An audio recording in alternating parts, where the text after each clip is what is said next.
Hello everyone, welcome to my YouTube channel Science Fusion. My name is Shweta Saini. I hope you all are doing very well. इस corona के time पर आप लोग अपने घर में रहिए, सुरक्षित रहिए और पढ़ाई करते रहिए। जो भी वीडियोस आप लोगों को नेसेसरी हैं, ज़रूरतमंद हैं, मैं पूरी कोशिश करूँगी आप लोगों को घर बैठे आपकी पढ़ाई इंटरेस्टिंग बनाने के लिए। तो अगर अभी तक आप लोगों ने इस चैनल को सब्सक्राइब नहीं किया है तो प्लीज़ सब्सक्राइब ज़रूर कर लीजिए और लाइक शेयर करना बिल्कुल मत भूलिए। और अगर आपको कोई परेशानी होती है या कोई क्वेरीज होती हैं तो कमेंट सेक्शन में ज़रूर लिखिए। मैं पूरी कोशिश करूँगी कि आपके डाउट्स, आपकी क्वेरीज को मैं दूर कर पाऊँ। सो स्टूडेंट्स, हम लोग आज के टॉपिक पे आगे बढ़ते हैं। आज हम लोग पढ़ेंगे class 7 science chapter 6 physical and chemical changes. So students, आप मुझे ये बताइए चेंजेस क्या होते हैं। कमेंट सेक्शन में आप लोग मुझे कमेंट करिए, बताइए चेंजेस क्या होते हैं। हम लोग अपनी डेली लाइफ में बहुत सारे चेंजेस देखते हैं, अनगिनत चेंजेस हमारे सामने होते हैं। हम बहुत से चेंजेस नोटिस करते हैं और बहुत से चेंजेस नोटिस नहीं करते हैं।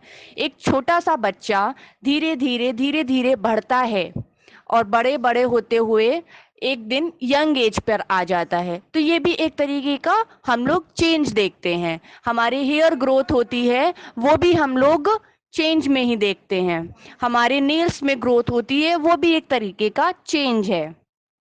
ओके, तो ये डे टू डे चेंजेस हम लोग डेली अपनी लाइफ में देखते हैं, कुछ नोटिस करते हैं और कुछ इग्नोर कर देते हैं। Changes can be many types. Day to day changes just like examples किससे समझते हैं।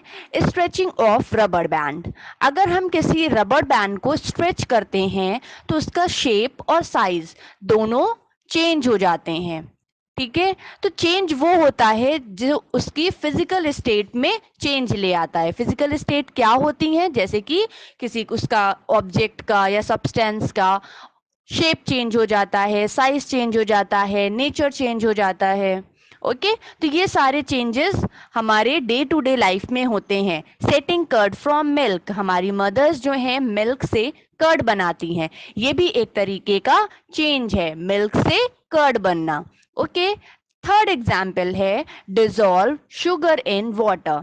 हम लोग वाटर में शुगर डिजोल्व करते हैं, तो ये भी एक चेंज है, क्योंकि थोड़ी देर बाद स्टर करने के बाद क्या देखते हैं कि वाटर में से शुगर जो है वो इनविजिबल हो गई है, मतलब वो पूरी तरीके से डिजोल्व हो गई है। तो ये भी एक तरीके का डे टू डे चेंज हमारे सामने आता है। स्टूडेंट्स, अब हम पढ़ते हैं चेंजेस कितने टाइप्स के होते हैं। ओके, चेंजेस टू टाइप्स के होते हैं, physical change and chemical change. Okay, हम लोगों ने क्लास 6 में पढ़ा था कि रिवर्सिबल चेंज होता है और दूसरा इरिवर्सिबल चेंज होता है। रिवर्सिबल चेंज वो होते हैं, एक रिकॉल कर लेते हैं हम लोग थोड़ा सा यहाँ पे। रिवर्सिबल चेंज वो होता है जो हमें वापस से ओरिजिनल स्टेट पे ले जाता है, जो मतलब रिवर्स हो जाता है। आई होप आप लोग समझ पा रहे होंगे। रिवर्सिबल चेंज वो होता है जो हमें वापस से अपनी पुरानी स्टेट में भी ले जा सकता है, रिवर्स हो सकता है। ओके, और इरिवर्सिबल चेंज वो होता है जो रिवर्स नहीं हो सकता है, जो एक बार चेंज हो गया वो वैसा ही बना रहेगा, दोबारा वापस से अपनी ओरिजिनल स्टेट में नहीं जा सकता है।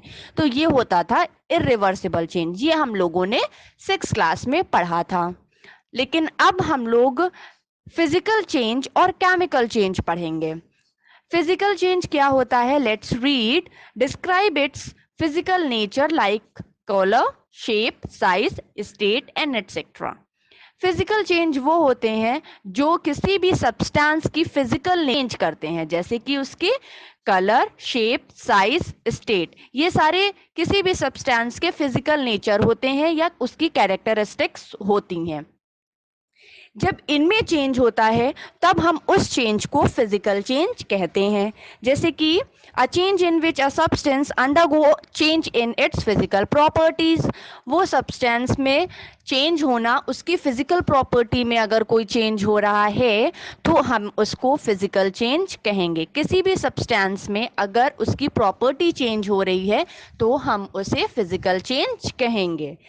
एग्जाम्पल से समझते हैं, लाइक मेल्टिंग एंड आइस। हम लोग आइस ट्रे रखते हैं, आइस क्यूब्स होते हैं ना, आइस क्यूब्स को हम लोग थोड़ी देर बाहर रख देते हैं तो क्या होता है, आइस क्यूब मेल्ट हो जाती है। मेल्ट हो जाती है मींस वाटर बन जाता है। ओके, और कोई सब्सटेंस तो नहीं बनता है ना, वाटर ही बनता है। और हमने याद करिए कि वाटर से ही तो आइस क्यूब बनाई होती है। तो आइस क्यूब मेल्ट होके दोबारा से क्या बन गई, वाटर बन गई। मींस उसका फिजिकल चेंज जो था, साइज वो चेंज हुआ, लेकिन वापस से वो वाटर बन गई। तो ये होता है physical change. Boiling of water, boiling of water में क्या होता है, हम लोग वाटर को बॉयल करते हैं, वाटर वेपर्स बनते हैं। वो भी एक तरीके का कौन सा फॉर्म है, लिक्विड फॉर्म ही है ना, वाटर वेपर भी वाटर ही हुआ ना। तो चेंज नहीं होता है, इसमें कोई न्यू प्रोडक्ट नहीं बनता है। और जनरली ये लोग ये जो चेंजेस होते हैं, फिजिकल चेंजेस जो होते हैं, वो जनरली रिवर्सिबल होते हैं। It is generally reversible. और जनरली मैंने क्यों बोला है, क्योंकि हमेशा ऐसा नहीं होता है, बहुत से फिजिकल चेंजेस इरिवर्सिबल भी होते हैं। इसीलिए मैंने यहाँ पे जनरली को अंडरलाइन किया है कि जनरली जो फिजिकल चेंजेस होते हैं वो रिवर्सिबल होते हैं, लेकिन most of the physical change जो हैं वो जरूरी नहीं है कि सारे चेंजेस जो हैं वो रिवर्सिबल हैं, बहुत से चेंजेस इरिवर्सिबल भी होते हैं। ओके, जैसे कि हमने यहाँ पे थर्ड एग्जाम्पल लिया है क्रशिंग ऑफ पेपर। अगर हम किसी पेपर को क्रश कर लिया, ठीक है, उसके बाद अब मुझे वही दोबारा से पेपर चाहिए, उसमें तो इम्पॉर्टेंट चीज़ थी, मैंने उसको कैसे क्रश कर दिया, तो हम लोग उसको धीरे धीरे से खोल लेंगे और वो कैसा हो जाएगा, ओरिजिनल स्टेट में हमको वापस से पेपर मिल जाएगा। ओके, लेकिन अभी मैंने बोला जनरली रिवर्सिबल, ये इरिवर्सिबल कैसे हो जाएगा, अगर हमने पेपर को क्रश नहीं किया, सपोज हमने पेपर को क्रश नहीं किया, टीयर कर दिया है, फाड़ दिया है, बीच से पेपर को हमने फाड़ दिया है, तो जब बीच से हम पेपर को फाड़ देंगे तो क्या हम उसको दोबारा से वापस से जोड़ पाएंगे, बताइए, जोड़ पाएंगे, नहीं जोड़ पाएंगे। ऑब्वियसली टेपिंग कर सकते हैं but it will not be in its original state, original नहीं होगा ना वो, टेपिंग हो सकती है बट वो एज इट इज नहीं हो सकता ना, जैसे कि पेपर ओरिजिनल स्टेट में था वैसे तो नहीं हो सकता है। तो ये कैसा हो गया, फिजिकल चेंज होने के बावजूद भी ये इरिवर्सिबल हो गया। इसीलिए मैंने यहाँ पे इसको लिखा है it is generally reversible, generally reversible होता है। ओके, आई होप आप लोग इस चीज को समझ पाए होंगे। And next line is no new substances are formed, कोई भी न्यू सब्सटेंस फॉर्म नहीं होता है। मीन्स जैसे कि हमने मेल्टिंग ऑफ आइस, आइस को मेल्ट करके हमें वाटर ही मिला, कोई नया सब्सटेंस नहीं मिला। बॉइलिंग ऑफ वाटर, वाटर को बॉयल करने के बाद हमें अगेन वाटर वेपर ही मिला, मीन्स वाटर ही मिला, कोई नया सब्सटेंस नहीं मिला। क्रशिंग ऑफ पेपर, पेपर को क्रश करने के बाद हमें वापस से पेपर ही मिला, कोई दूसरा सब्सटेंस, कोई नया सब्सटेंस नहीं मिला। तो फिजिकल चेंज मेनली क्या होता है, जनरली रिवर्सिबल होते हैं और इनमें कोई भी न्यू सब्सटेंस हमें फॉर्म नहीं होता है, हमें कोई भी न्यू सब्सटेंस नहीं मिलता है। तो ये दोनों चीजें फिजिकल चेंज में आप हमेशा याद रखिएगा, ये दो इंपॉर्टेंट पॉइंट्स हैं कि it is generally reversible and no new substances are formed. Okay students, I hope आप लोगों को फिजिकल चेंज क्लियर हुआ होगा। Okay students, now come to the second change, that is chemical change. Chemical change क्या होता है, ये नाम से ही क्लियर है, केमिकल। ओके, केमिकल चेंज में सब्सटेंसेस की केमिकल प्रॉपर्टीज चेंज होती हैं। ओके, अभी हमने क्या पढ़ा, फिजिकल चेंज। फिजिकल चेंज में क्या हो रहा था, फिजिकल प्रॉपर्टीज चेंज हो रही थी, उनका साइज, कलर, शेप, ये सब चीज़ें चेंज हो रही थी। ओके, ये थे फिजिकल चेंजेस। लेकिन केमिकल चेंजेस में उनकी केमिकल प्रॉपर्टीज चेंज होंगी। ओके, केमिकल प्रॉपर्टीज चेंज होंगी, हम उन्हें केमिकल चेंजेस कहेंगे। किसी भी सब्सटेंस की केमिकल प्रॉपर्टीज जो चेंज होती हैं, उस चेंज को हम केमिकल चेंज कहते हैं। ओके, डेफिनेशन क्या है? A chemical change is any change in a chemical property. कोई भी चेंज अगर केमिकल प्रॉपर्टीज में होता है किसी भी सब्सटेंस के, ऑफ अ सब्सटेंस, किसी भी सब्सटेंस के केमिकल प्रॉपर्टीज में कोई भी चेंज होता है, हम उस चेंज को केमिकल चेंज कहते हैं।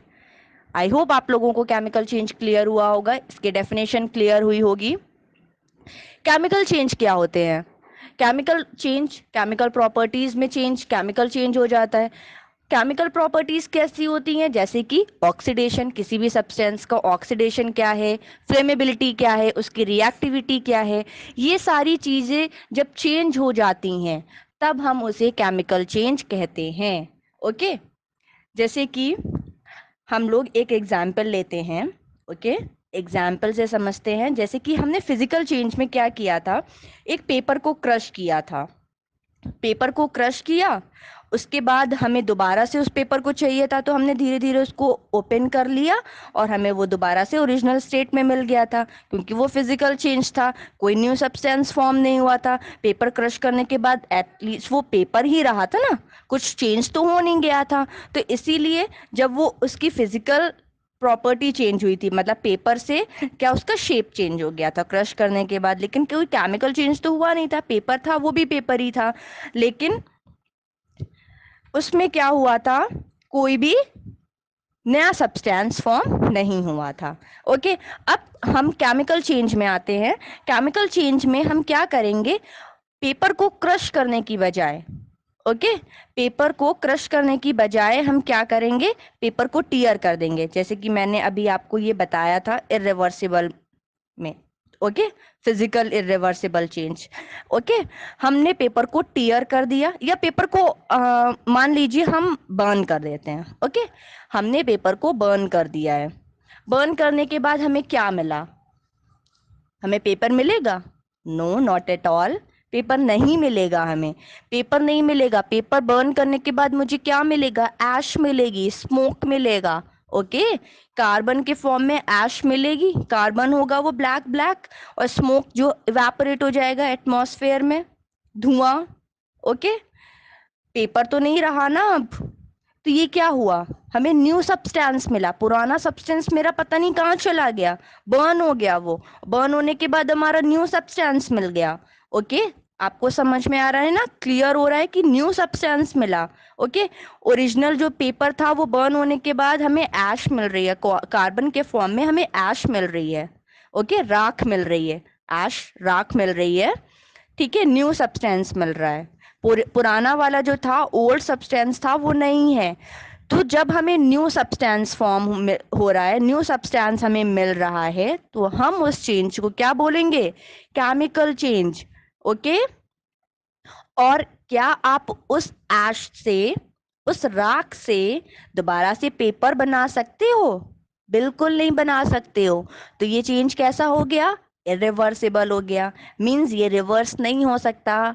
ओके, समझ में आ रहा है ना, ये रिवर्स नहीं हो सकता है, वापस से मुझे ओरिजिनल स्टेट में नहीं ले जा सकता है, मुझे वापस से पेपर बना के नहीं दे सकता है। इसीलिए ये कौन सा चेंज हो गया, इरिवर्सिबल चेंज। समझ में आया? अब दूसरा एग्जाम्पल समझते हैं। दूसरा एग्जाम्पल है ये हमारा सेकेंड वन, बेकिंग अ केक। हम लोग घर में कुछ भी बनाते हैं, बेकिंग अ केक है, आप दाल बना लो, चावल बना लो, कुछ भी बनाते हैं हम। ब्रेड को हम टोस्ट बनाते हैं, ठीक है, कुछ भी बनाते हैं। तो क्या ब्रेड को टोस्ट बनाने के बाद हमें दोबारा से वो ब्रेड एज इट इज मिल सकती है? नहीं मिल सकती है ना। बेकिंग अ केक, केक को बेक करने के बाद क्या हम सारे इंग्रेडिएंट्स उसके अलग अलग कर सकते हैं क्या? नहीं कर सकते हैं। दाल जब हम बनाते हैं, तो क्या दाल बनाने के बाद हम दाल और वो जो वाटर है और उसमें सॉल्ट है, ऑयल है, ये सब चीजें अलग कर सकते हैं? नहीं कर सकते। इनमें की सब्सटेंस की केमिकल प्रॉपर्टीज चेंज हुई हैं, इसी वजह से ये इरिवर्सिबल हैं। और irreversible changes are always chemical changes. I hope आप लोगों को केमिकल चेंज और फिजिकल चेंज समझ में आया है। और अगर आपको कहीं पे भी कोई भी डाउट है तो प्लीज़ कमेंट सेक्शन में ज़रूर मुझे बताइएगा। मैं पूरी कोशिश करूँगी कि आपके डाउट्स को मैं क्लियर कर सकूँ। और ये वीडियो अगर आपको कहीं कोई प्रॉब्लम हो रही हो तो पूरा वीडियो आप दोबारा से ज़रूर देखिएगा। आई होप आप लोगों को बहुत अच्छे से क्लियर हो जाएगा। सारी चीज़ें मैंने बहुत इजी वे में और बहुत ही इजी लैंग्वेज में एक्सप्लेन करने की कोशिश की है।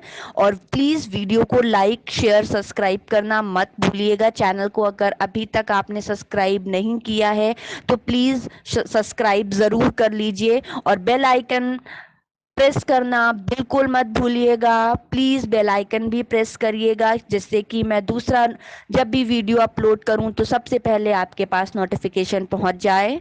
ओके स्टूडेंट्स, आई होप आप लोगों को चीज़ें क्लियर हुई हैं। मैंने आपकी इतनी हेल्प कर पाई हूं मैं आपको समझाने में। Thank you everyone, thank you a lot.